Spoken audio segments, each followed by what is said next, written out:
श्रीकृष्णपरब्रह्मणे नमः। अथ द्वितीयोऽध्यायः। सांख्ययोगः। संजय उवाच तन्तथा कृपया विष्टमश्रुपूर्णाकुलेक्षणम् विषीदन्तमिदं वाक्यमुवाच मधुसूदनः। श्रीभगवानुवाच कुतस्त्वाकश्मलमिदं विषमे समुपस्थितम्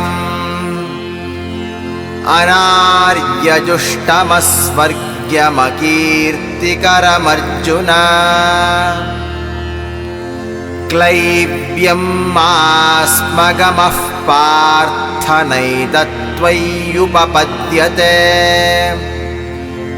क्षुद्रं हृदय दौर्बल्यं त्यक्त्वोत्तिष्ठ परन्तप। अर्जुन उवाच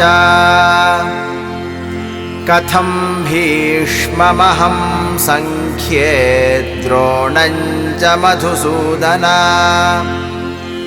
इषुभिः प्रतियोत्स्यामि पूजार्हा वरिसूदन।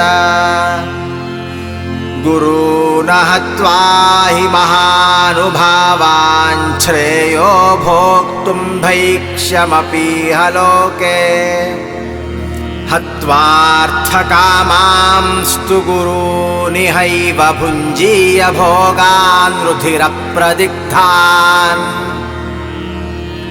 न चैतद्विद्मः कतरन्नो गरीयो यद्वा जयेम यदि वा नो जयेयुः। यानेव हत्वा न जिजीविषामस्तेव स्थिताः प्रमुखे धार्तराष्ट्राः। कार्पण्यदोषोपहतः स्वभावः पृच्छामि त्वां धर्मसम्मूढचेताः। यच्छ्रेयस्यान्निश्चितं ब्रूहि तन्मे शिष्यस्तेऽहं शाधिमान् त्वां प्रपन्नम्।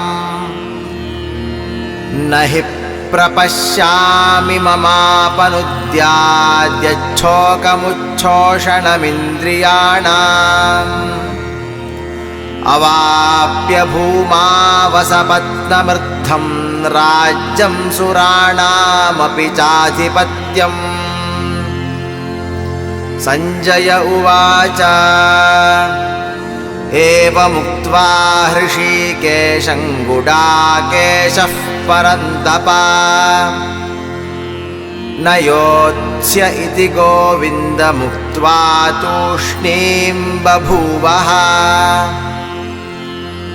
तमुवाच हृषीकेशः प्रहसन्निव भारत। सेनयोरुभयोर्मध्ये विषीदन्तमिदं वचः। श्रीभगवानुवाच अशोच्यानन्वशोचस्त्वं प्रज्ञावादांश्च भाषसे। गतासु न गतासूश्च नानुशोचन्ति पण्डिताः।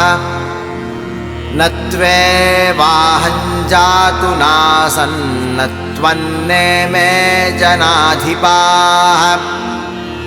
न चैव न भविष्यामः सर्वे वयमतः परम्।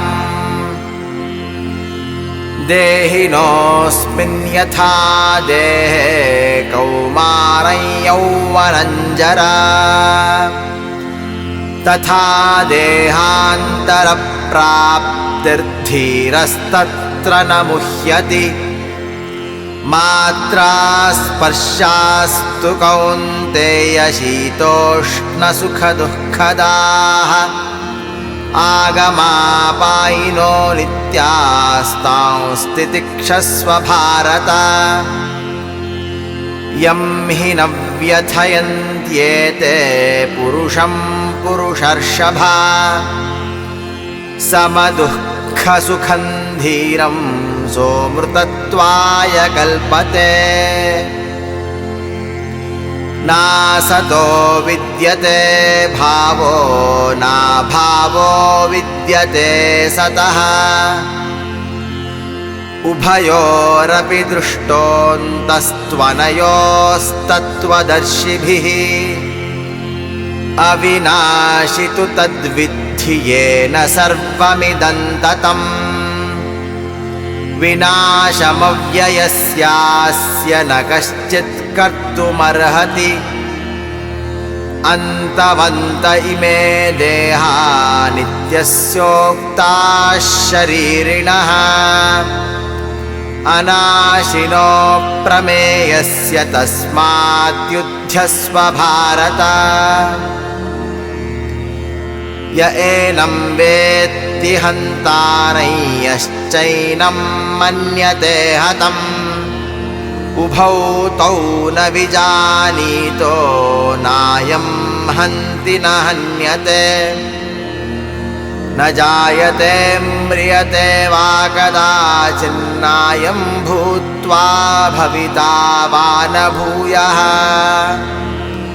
अजो नित्यः शाश्वतोऽयं पुराणो न हन्यते हन्यमाने शरीरे वेदा विनाशिनं नित्यं य एनमजमव्ययम् कथं स पुरुषः पार्थ कं घातयति हन्तिकम्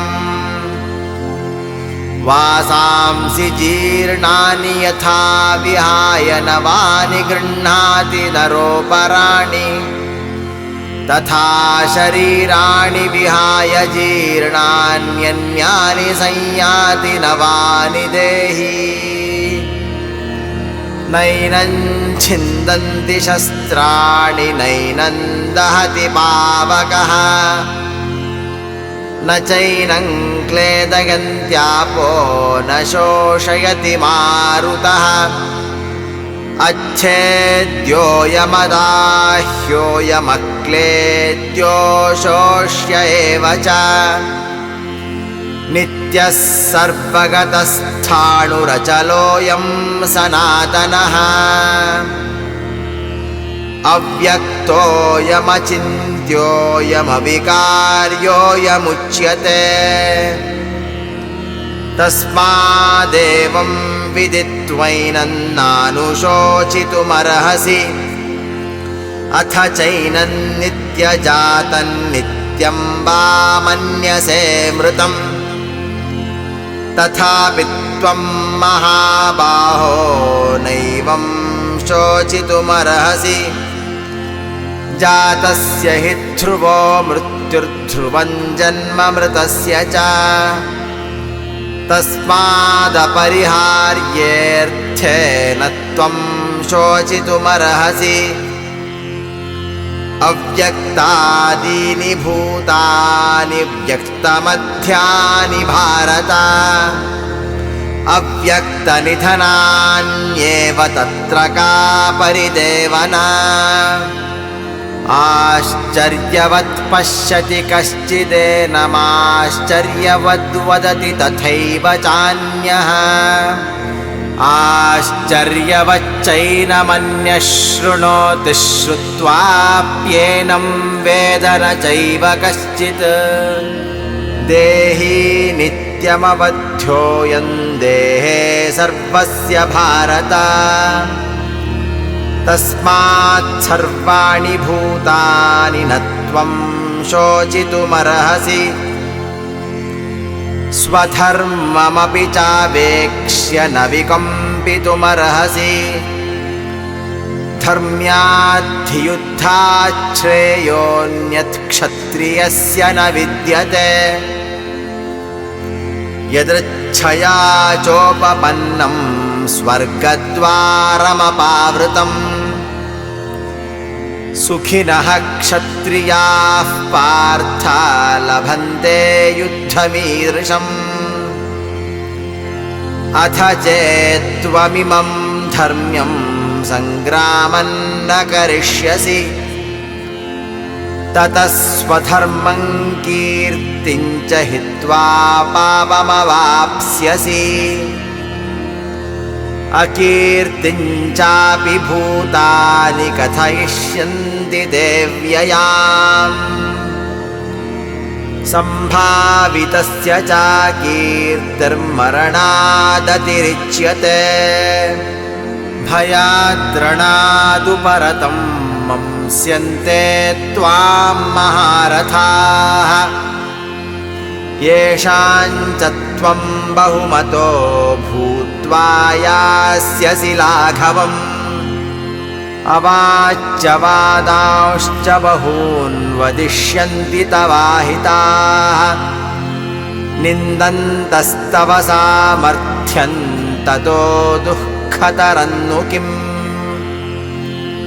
हतो वा प्राप्स्यसि स्वर्गं जित्वा वा भोक्ष्यसे महीम् तस्मादुत्तिष्ठ कौन्तेय युद्धाय कृतनिश्चयः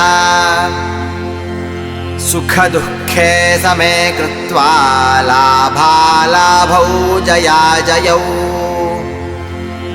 ततो युद्धाय युज्यस्व नैवं पापमवाप्स्यसि येषा ते भिहिता साङ्ख्ये बुद्धिर्योगे त्विमां शृणु बुद्ध्या युक्तो यया पार्थ कर्मबन्धं प्रहास्यसि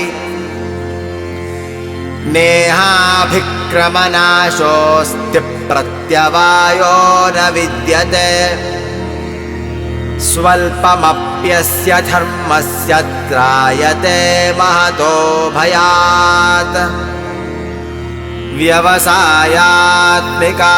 बुद्धिरेकेह कुरु नन्दन बहुशाखाह्यनन्ताश्च बुद्धयो व्यवसायिनाम् यामिमां पुष्पितां वाचं प्रवदन्त्यविपश्चितः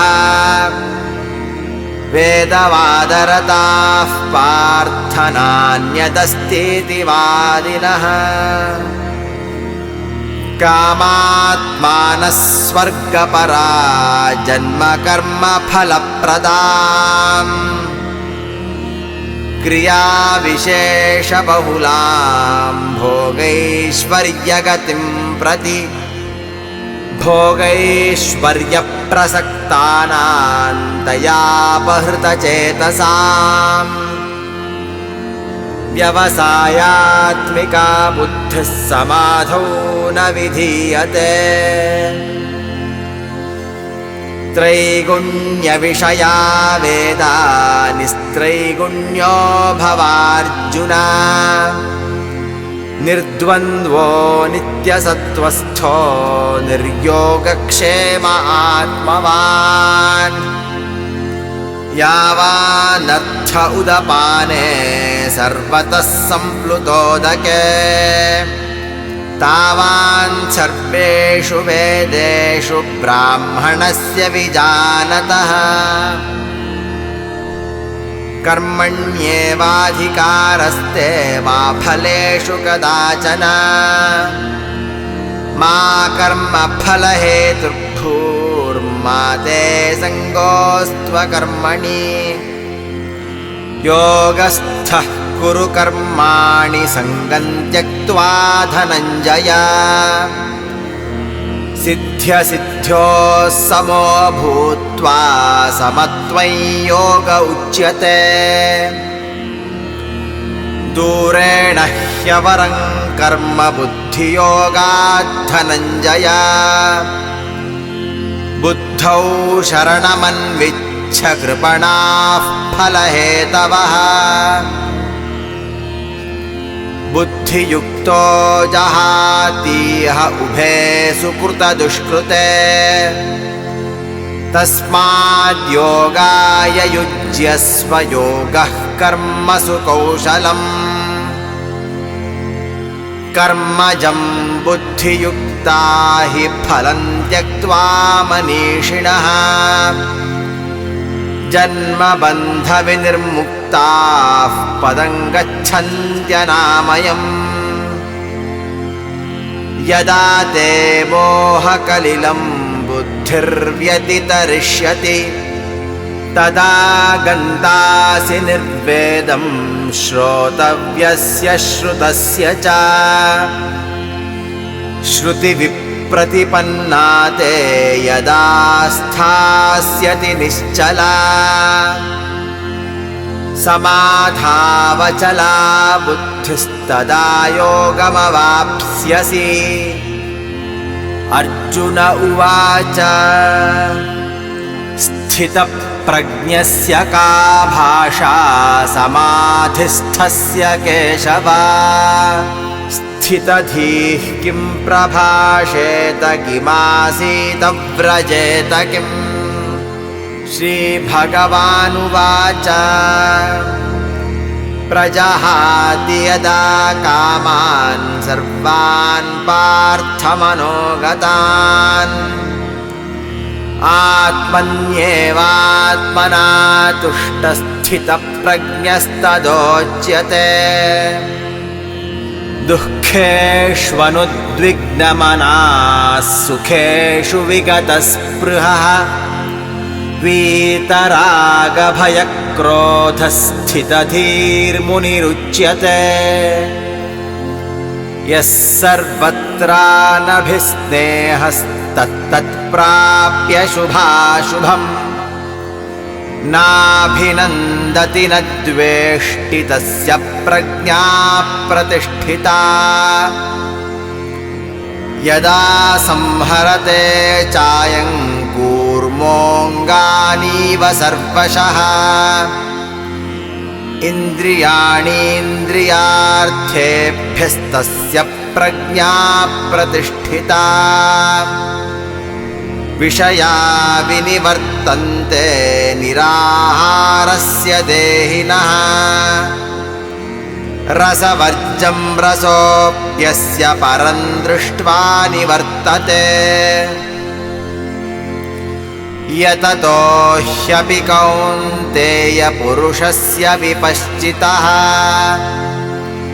इन्द्रियाणि प्रमाथीनि हरन्ति प्रसभं मनः तानि सर्वाणि संयम्य युक्त आसीत मत्परः। वशे हि यस्येन्द्रियाणि तस्य प्रज्ञा प्रतिष्ठिता। ध्यायतो विषयान् पुंसः सङ्गस्तेषूपजायते सङ्गात् सञ्जायते कामः कामात् क्रोधोऽभिजायते क्रोधात् भवति सम्मोहः सम्मोहात् स्मृतिविभ्रमः स्मृतिभ्रंशात् बुद्धिनाशो बुद्धिनाशात् प्रणश्यति। रागद्वेषवियुक्तैस्तु विषयानिन्द्रियैश्चरन् आत्मवश्यैर्विधेयात्मा प्रसादमधिगच्छति। प्रसादे सर्वदुःखानां हानिरस्योपजायते प्रसन्नचेतसो ह्याशु बुद्धिः पर्यवतिष्ठते। नास्ति बुद्धिरयुक्तस्य न चायुक्तस्य भावना न चाभावयतः शान्तिरशान्तस्य कुतः सुखम्। इन्द्रियाणां हि चरतां यन्मनोनुविधीयते तदस्य हरति प्रज्ञां वायुर्नावमिवाम्भसि। तस्माद्यस्य महाबाहो निगृहीतानि सर्वशः इन्द्रियाणीन्द्रियार्थेभ्यस्तस्य प्रज्ञा प्रतिष्ठिता या निशा सर्वभूतानां तस्यां जागर्ति संयमी यस्यां जाग्रति भूतानि सा निशा पश्यतो मुनेः आपूर्यमाणमचलप्रतिष्ठं समुद्रमापः प्रविशन्ति यद्वत् तद्वत् कामायं प्रविशन्ति सर्वे स शान्तिमाप्नोति न कामकामी विहाय कामान्यः सर्वान् पुमांश्चरति निःस्पृहः निर्ममो निरहङ्कारः स शान्तिमधिगच्छति येषां ब्राह्मी स्थितिः पार्थ नैनां प्राप्य विमुह्यति स्थित्वा स्यामन्तकालेऽपि ब्रह्मनिर्वाणमृच्छति ॐ तत्सदिति श्रीमद्भगवद्गीतासु उपनिषत्सु ब्रह्मविद्यायां योगशास्त्रे श्रीकृष्णार्जुनसंवादे सांख्ययोगो नाम द्वितीयोऽध्यायः। हरिः ॐ श्रीकृष्णार्पणमस्तु।